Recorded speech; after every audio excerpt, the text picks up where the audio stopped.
Reforzamiento de tasas bajas. El reforzamiento de tasas bajas tiene como finalidad reforzar al sujeto por mantener una conducta de tasa más baja que la observada en la línea base. Este procedimiento se aplica para reducir conductas, más no eliminarlas. Es un procedimiento positivo y tolerante. Lo que se hace está bien, pero no se quiere hacer en exceso. Dado que es tolerante y que lo que se quiere es reducir comportamientos, podemos aplicarlo en conductas como fumar, el consumo de alcohol, el consumo excesivo de comida, entre otros. Poseemos dos métodos en este procedimiento. El método de intervalo, que establece un intervalo temporal en el que se permite un cierto número de respuestas. El refuerzo solo aparece si la conducta se da con menor frecuencia. Es más espaciado en el tiempo y se obtienen respuestas positivas más rápido que el método de sesión completa, que se mantiene constante el intervalo temporal y se va reduciendo el número de respuestas que se permiten para recibir el reforzamiento. ¿Qué quiere decir esto? Como por ejemplo tenemos a una persona que fuma. Si se fuma 40 cigarros, cuando fume 30 va a recibir el reforzamiento. Poseemos ciertas desventajas en este procedimiento y una de ellas es que requerimos de un tiempo específico para poder tener resultados favorables. En ciertas ocasiones focaliza la conducta inadecuada, haciendo que las conductas adecuadas pasen desapercibidas. Y los sujetos tienden a confundir las conductas indeseables con las conductas adecuadas. Esto puede ser peligroso para las personas que tienen conductas agresivas. Poseemos también ciertas reglas para realizar este procedimiento. La primera es que necesitamos unos reforzadores apropiados para cada sujeto o cada paciente que va a realizar este procedimiento. Los reforzadores se deben aplicar de forma inmediata al cumplir el intervalo, ya que podemos sufrir un decaimiento o el proceso puede retroceder y no tendremos resultados favorables. El reforzamiento debe combinarse con un estímulo de señalamiento. Como por ejemplo tenemos a una maestra que coloca una rayita en la pizarra cada vez que un alumno participa en la clase. Tenemos que fijar la conducta meta deseada y crear criterios entre cada intervalo. Los reforzamientos deben darse con menor frecuencia a medida que la tasa de conducta baja va aumentando. Y los intervalos tienen que ir en un tiempo adecuado para cada sujeto y para cada conducta, para que así podamos obtener los resultados que se quieren de la meta base. Este procedimiento se puede combinar con otros, como por ejemplo el costo de respuesta.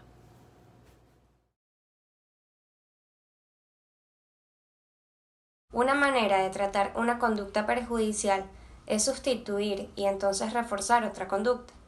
El reforzamiento diferencial de conducta incompatible es un procedimiento en el cual la persona identificaría una conducta incompatible con o que no puede ocurrir al mismo tiempo de la conducta perjudicial.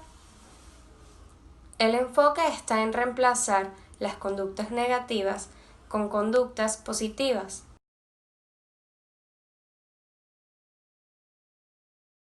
Consiste en reforzar positivamente una o más conductas deseables especificadas que sean incompatibles con la conducta inadecuada que se quiere suprimir.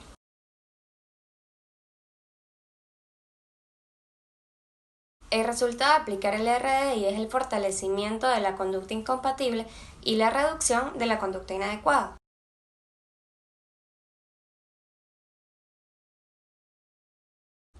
Es aquella que no puede ser ejecutada al mismo tiempo o que interfiere con la emisión de la misma.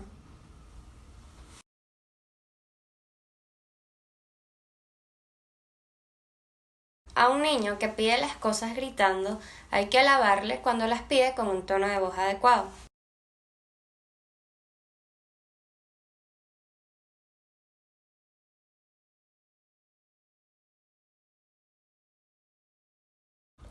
Identificar y seleccionar una o varias conductas incompatibles con la conducta que se trata de eliminar. Es preferible elegir una conducta que ya está en el repertorio del sujeto, que pueda mantenerse en el ambiente habitual y que tenga utilidad para el sujeto. Si las conductas alternativas no están en el repertorio del sujeto, será uso entonces del moldeamiento o del encadenamiento para poder implantarlas.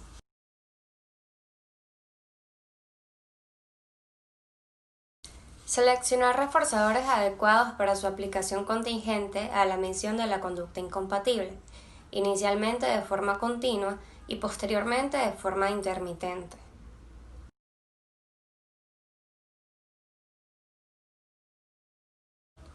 Eliminar el reforzamiento de la conducta indeseable, dejándola bajo extinción, hacer que el sujeto ejecute la conducta alternativa en todos los contextos habituales.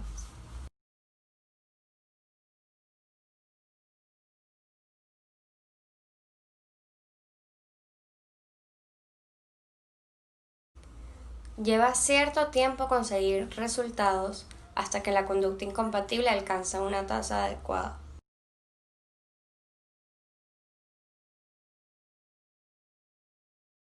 Dificultades para la selección y definición de la conducta incompatible.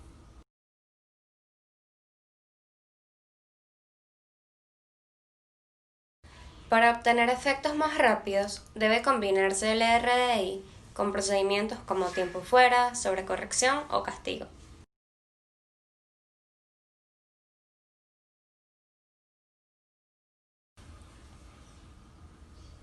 Usar RDI si se quiere eliminar la conducta y existe el peligro de que un programa de RDO refuerce otras conductas indeseables. Reforzamiento diferencial de otras conductas o RDO. Según Martin y Peer en 1996-1999, este se define como el entrenamiento de no emisión. El reforzamiento diferencial de otras conductas consiste en otorgar el reforzador contingentemente a la no emisión de una conducta durante un periodo de tiempo especificado.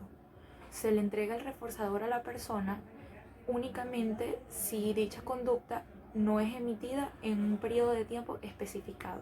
Como consecuencia de esto, la conducta disminuye. Ahora bien, para poder aplicar el procedimiento de una forma más práctica, se utiliza un tipo de RDO donde se refuerza la no emisión de una conducta justo después de un intervalo de tiempo especificado. Por ejemplo, si un profesor en clase mira a un niño durante 5 minutos, y en cualquier momento que voltee a verlo durante ese intervalo de tiempo, el niño no se está mordiendo las uñas, justamente cuando el profesor voltea a verlo, recibe el reforzador. Mientras que en el primer tipo de RDO, el niño debería estar los 5 minutos completos sin morderse las uñas, sin importar el momento en que el profesor voltee a verlo. Este primer tipo de RDO tiene una ventaja, que es que para recibir el reforzamiento, la conducta no debe darse durante todo el periodo, por lo cual su reducción es más rápida. En contrapartida, este también requiere que la observación sea más constante. Mi nombre es Victoria González y hoy vengo a dar una cierta explicación de lo que es el coste de respuesta. El coste de respuesta está especialmente indicado en programas operantes en los que se administran reforzadores cuantificables. Es decir, ellos consisten en retirar algún reforzador positivo de manera contingente a una conducta. También se pueden utilizar en contratos conductuales especificando la pérdida de reforzadores por la no emisión de las conductas adecuadas. Algunas reglas para la aplicación del coste de respuesta. Antes de aplicar este método se debe considerar si hay procedimientos menos adversivos como la extensión, el RDO o el RDI. También se debe utilizar el coste de respuesta combinado con un reforzamiento positivo de la conducta deseada, así como de respuestas incompatibles. Comprobar que los estímulos que se van a retirar son eficaces como reforzadores. Es necesario que el individuo acumule una reserva de reforzadores para que el procedimiento funcione. También se debe preparar las condiciones previamente de forma que la pérdida de costo o de respuesta no pueda ser reemplazada. Se debe disminuir también ciertamente las contingencias a medida que las conductas deseables se vayan haciendo habituales.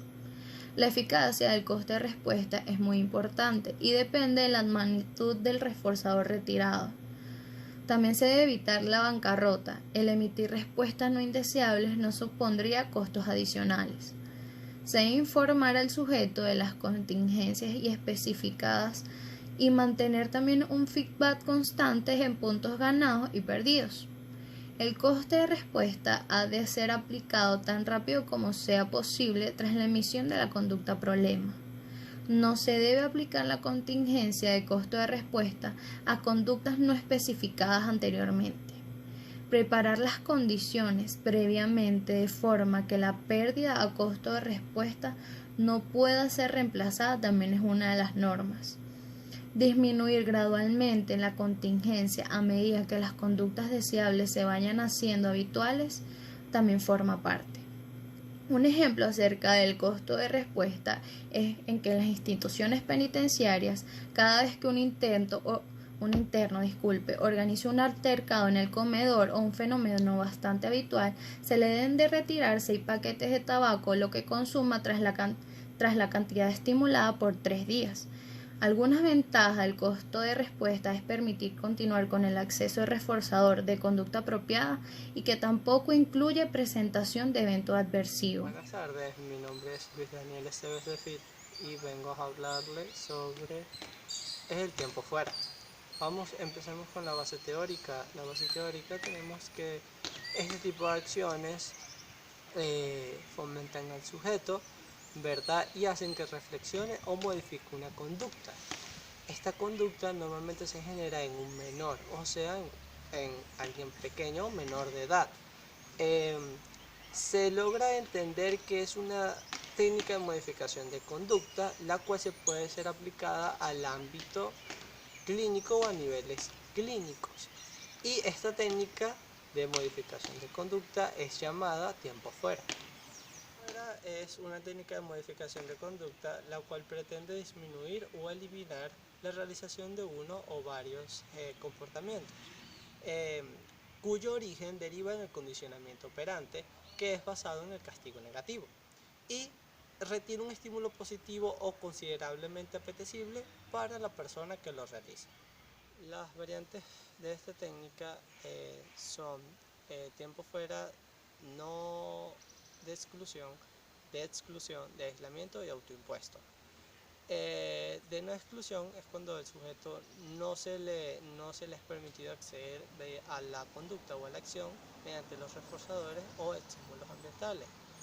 De exclusión, aquí es cuando el sujeto se excluye pero permanece mediante los reforzadores. Un claro ejemplo es cuando castigamos a un niño con cara o vista a la pared. De aislamiento, acá es cuando se aísla la acción del sujeto o conducta mediante los reforzadores estimulantes. Un claro ejemplo es cuando llevamos a un alumno a otro salón por un castigo negativo. Y autoimpuesto es cuando el sujeto quiere modificar su conducta por medio de él mismo. Esta técnica tiene una serie de pasos fundamentales. Primero es conocimiento de la misma.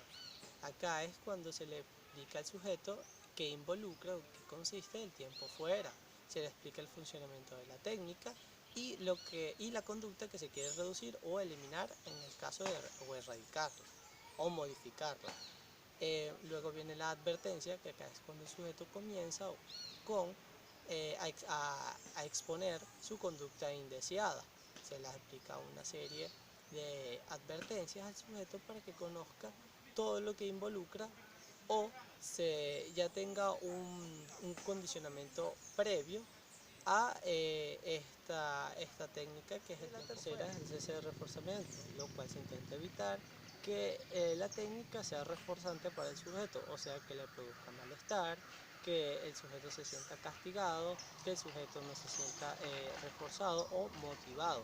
Acá se le explica muy bien al sujeto que la conducta que se intenta eliminar o la acción que se intenta eliminar tiene que parecerle totalmente tranquila y satisfactoria.